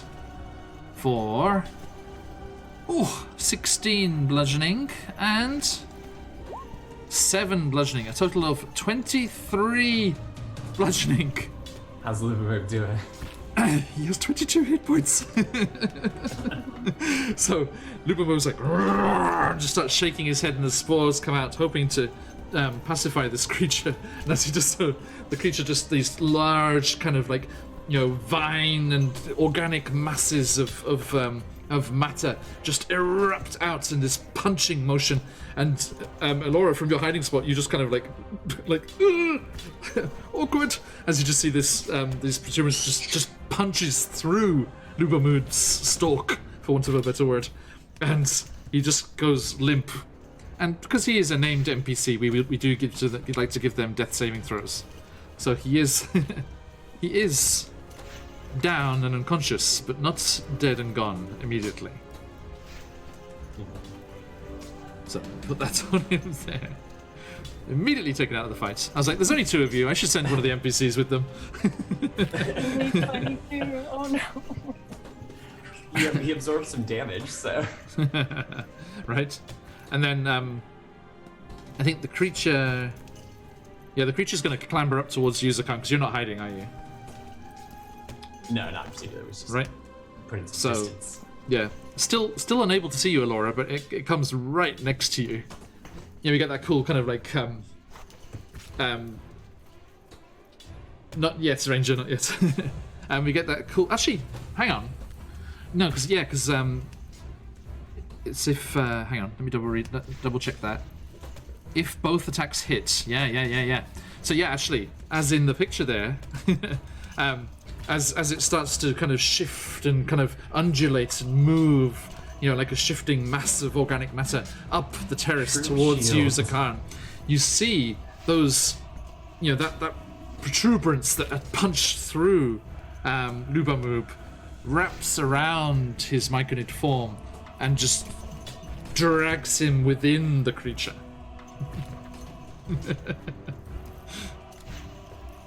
But he's unconscious, Ranger. So that's just automatic engulfication. All right. Oh boy. Oh boy, indeed. Look at it. He's got the audacity to have mushrooms on his head as well. Rude. Okay, I think that's like Neverlight Grove trying to like reclaim this organic creature. So let's put Lubamub up there inside the creature as it gets dragged behind and disappears in. Okay, Zakan, it's your turn. Glad we got pulled into this. So that goes most of what I was planning to do, which was all fire based. It's all right, Zakan. And I don't. You have the high ground. That would be. I don't think that would be quite nice to our friend Luke here. Okay, let's see. So this thing is charging up. I'm assuming to like get Lumu free. Is there any sort of like cutting or like non-strength based way that Zakan could get Lumu out there and cut some vines and grass and stuff? Let's think. I mean, you do.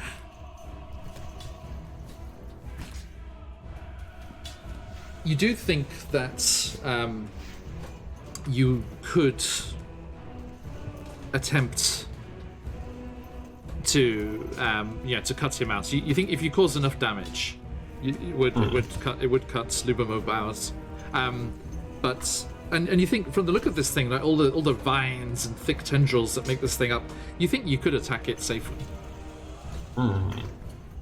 Okay. I think what we will do then, because now engaged, right? Like it's right next to you, yeah. Zakan. Yeah. So we're gonna like scramble down a bit towards Lubu, like staying in the sort of engaged. So you're gonna slide down the terrace slope there, yep. Yep. And putting away their bow and drawing out I love this the track. glaive. Zakan springs into action music. Ooh, we're back. Land soft. We'll go ahead and they're gonna strike with the glaive and see how this goes, and trying to like sort of cut around our poor friend here.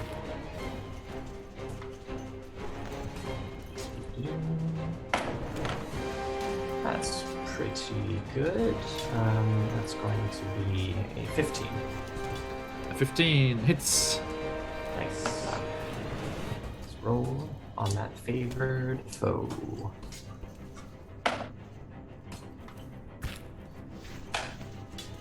Let's see, that is 7 damage.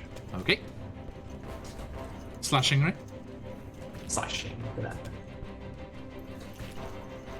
Yeah, definitely, Ranger. This one's definitely a more local version. Like, it has more mushrooms than a normal shambling mound, and it's definitely rather swampy. It's been absorbing all the mushrooms. Yeah, right. Okay, anything else?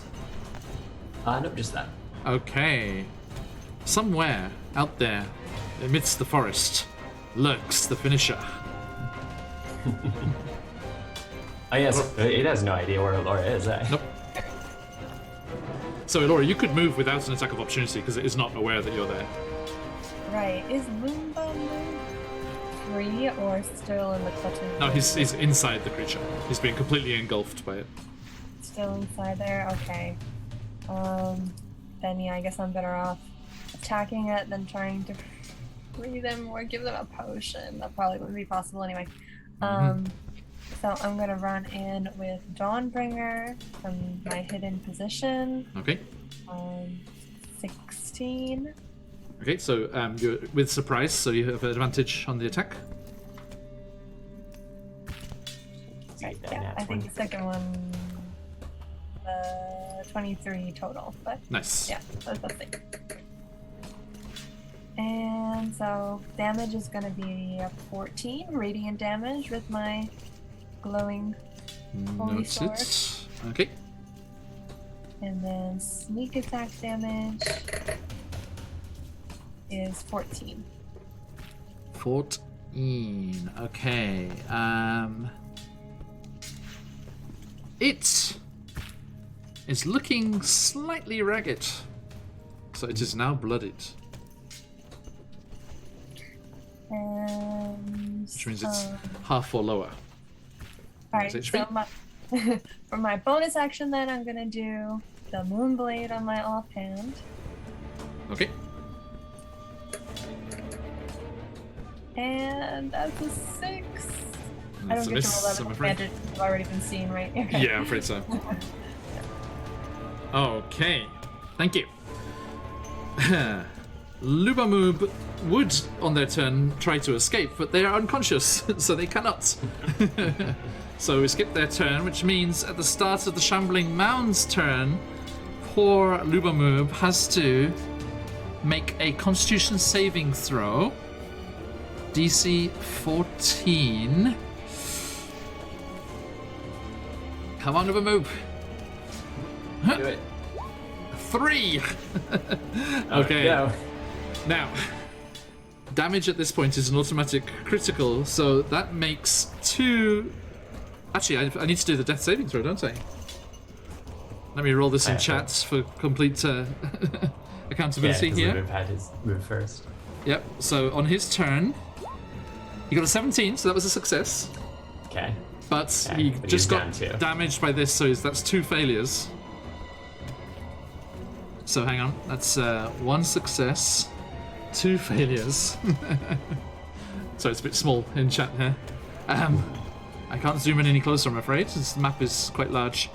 And the creature... choices. Zakan! It turns to you and lashes out with those Do that. things Bastion, again. The light. The reaction disadvantage light. What's it called? Warding flare. That's the one. Warding flare. What does that do? Imposes disadvantage. Can you read it for me? When you are attacked by a creature that can be blinded, so I guess that's an important thing here. You can use your reaction to impose disadvantage on the attack roll. Condition immunities, blinded. Sorry. Okay, so it is instinctively Zakan does flare do it, up but and set off the lights, but it has no effect, I'm afraid. And slam! A 19. That'll hit for sure. Okay, so that's 10 bludgeoning damage. And the second one comes swinging around towards you. 22 to hit for another 10 bludgeoning, so 20 bludgeoning damage total. And as a chat so helpfully reminded, what happens next? And yes, as both of these long, plant-like tendrils slam into you and wrap around you, you are grappled, and then, you are grappled, and Elora, again, you're like, ugh, and again, as you see Zakan's light dim as it disappears from view, and he also is dragged within the creature. No. At least he can try and for escape. that, eh? It's just Not the this two first, attacks not this to- initial yeah, this yeah. initial round. Yeah, they both Yeah, have to yeah. hit, but yeah. Okay. Oof. Don't we leave we me eating tonight. alone. We eating tonight. Oh, Ranger Harley may have saved you here.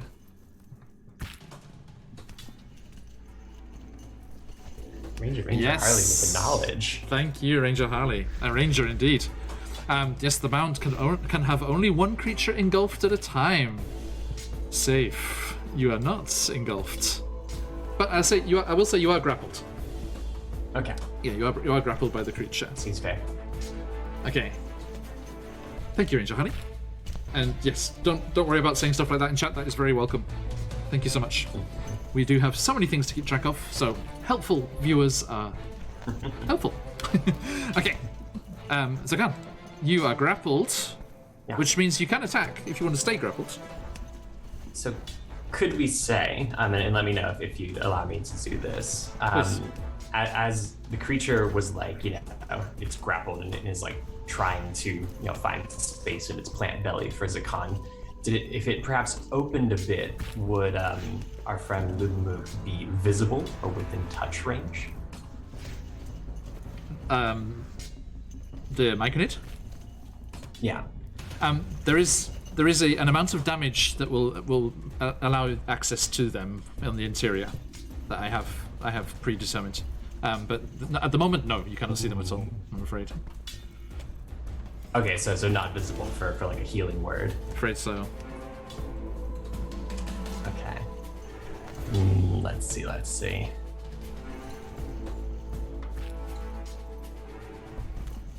Yeah, I believe any of my fire stuff would probably hurt him too, so I'm going to stay away from the fire. I think what we're going to do instead. Ranger Harley is awarding inspiration. That the only problem is, Harley, I'm the only one without inspiration, so that would help me, which I'm not sure if that's what you're intending. I'll tell you what will happen though. I used up my disadvantage. I didn't move the crystal. I used my disadvantage there, so I shall re-inflict disadvantage upon myself for that there instead. Thank you for your dream pies. Okay. Very, very good DM. Very lovely DM. So, Zakan, are you attacking? Yeah, so I think we still can't do any fire stuff, and without being able to get to... Chat, don't tell them I'm being very kind because I want the Myconid to live. I don't care about them. Okay. Go for it. Yeah. Like, Zakan would heal them if they can, but they can't. So I think what we're going to do instead is... you're going to go for a guiding bolt. Sorry, lazy injustice. TPK. So rude. All right, we're doing a guiding bolt at the second level. So ranger time is over and cleric time is now. Okay, is there a roll to hit on that? It is. Disadvantage, I'm afraid, because of your proximity. It's a ranged spell attack. Yes, indeed. Let's see. Weather, don't worry, Alora's fine. The others I would worry about. Weather desktop says, no, Alora, I believe in you. I believe in your ability to run away and disappear. I'm going to use the... They're just gone. Just the inspiration. Esmeralda, we're leaving. To balance that out. Okay, so okay, so Zakan uses his inspiration and makes that a flat roll. That guiding bolt. Mm-hmm. That's going to be 13. Misses, I'm afraid. So as you're lining up the spell, trying to aim it at this creature, the tendrils are wrapped around you. Suddenly, violently jerk you to the side, and the magic just goes like spinning off into the mushrooms above.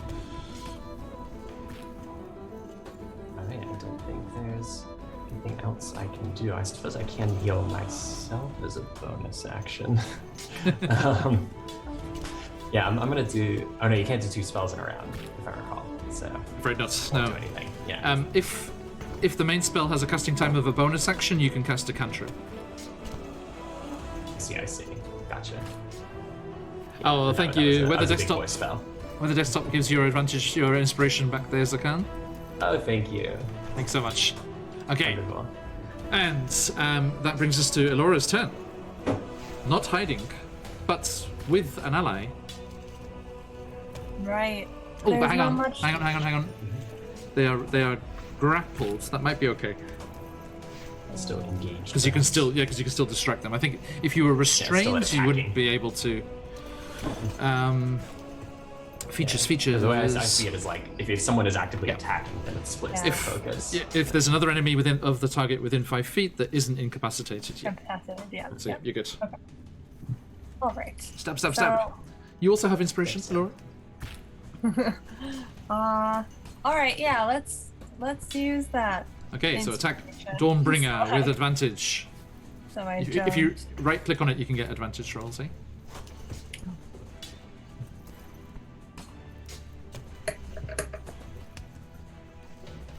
All right. That was a 24. Nice. Love it.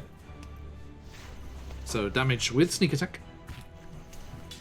So initial radiant damage is 14, and Okay. the sneak attack is 14.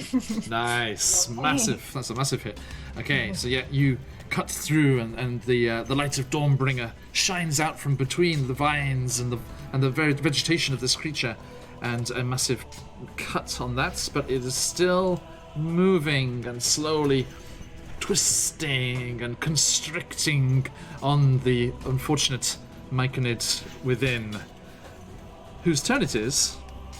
Oh, but my bonus action, I think. Sorry, I please, still have. please. Yeah, on my offhand, I still have my Moonblade. So Yes! I turn around and swing with that. Go for it. And a 15.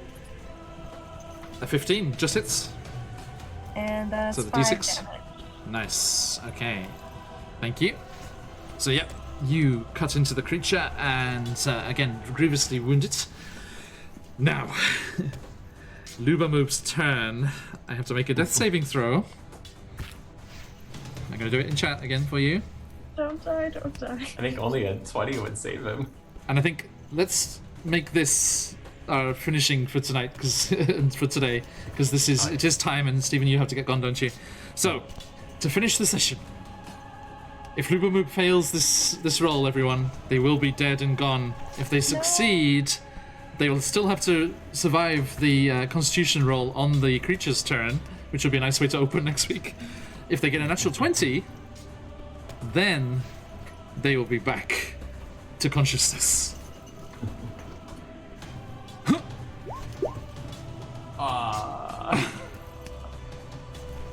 After all that build up. Sorry, you can't see the chat. I'm afraid, lucky for some, but not for Lubamoob, that is a 7. So I'm afraid, Zakan, Elora, you hear a sickening, soft, squishy crunch as the head of the circle of explorers and hunters is consumed. Not another sacrifice. They were not the tank. They only had 22 HP. Why did we let them go did not- Less than first? me. They did not understand the meaning of tank, clearly. Don't judge by appearances. Just because it's big doesn't mean it's strong. Oh god. And we will leave the Underdark, leave Neverlight Grove, as Lubamoob's token leaves the map. Zakan, Looks terrible. We're gonna return. it is the Yeah. Shambling Man's turn next, so you'll be free to consume Zakan instead, Yeah, that is because you room did not try and escape the grapple. Okay, everyone. Thank you so much. It's been an absolute pleasure to have you all here. Ranger, Harley, Weather Desktop, Lazy, The Sculpting Chin, thank you for coming in with the raid. The Adventure Archive, thank you so much for raiding. It's been an absolute pleasure to have you all here. If you are not already, do give us a follow, and you can jump on over to our followers Discord, and then you can also get all of the news and things and get notified when we go live for all of our other exciting things. Coming up, we have the most exciting thing happening in the near future, which is our new campaign, Jacinta's Tyranny, kicking off tomorrow, Friday morning, afternoon, or evening, depending where you are in the world, and we will be part of the Games Tavern's charity event for Operation Supply Drop, supporting American veterans from the military there. Do come and help us support this great charity, and by doing so, also support the characters, because they are starting off in a prison labor camp with no gear at all, and every $5 donated during our stream will mean they find a piece of their starting equipment as our new level 1 adventurers are spit into the world without a sword to their name. And hopefully they will be able to escape through the mysterious tunnels that they have discovered in the labor camp here and make their way to freedom so that they can live to fight another day and rise up to quash the tyranny that is in Jacinta. Then, next Tuesday, we'll be back in Icewind Dale for Rime with the Frost Maiden, back here in the Underdark for our next Out of the Abyss to see what happens with the Shambling Mound. Scary, scary Shambling Mound. Hopefully, Corbin will come to consciousness and come charging across. And then we will be starting another new campaign next Thursday. Barovia and Beyond, our homebrew Ravenloft campaign, will be very exciting, and looking forward to that. Stay tuned for news about that. And then I will be GMing over on Dreaded GM's channel for their con save, as we're calling it. Do head on for this virtual con happening over at Dreaded GM, and I will be DMing a game of one-shot roulette for Lazy over there in chat and other of their mods, and I'm very excited to meet them in person, such as it is, through the screen, but I cannot wait for that. We will be doing the character creation for that on Monday, if you want to jump in on that, Monday evening in the normal kind of time slot, 9 a.m. on Eastern time there, and we shall see you all again very, very soon. But until we do, enjoy this little glimpse at the Center's Tyranny opening theme, and stick around as we head on raiding somewhere else, as we go off into the Underdark once more. Thank you, everyone, and we'll see you all again very soon. Bye! Thank you!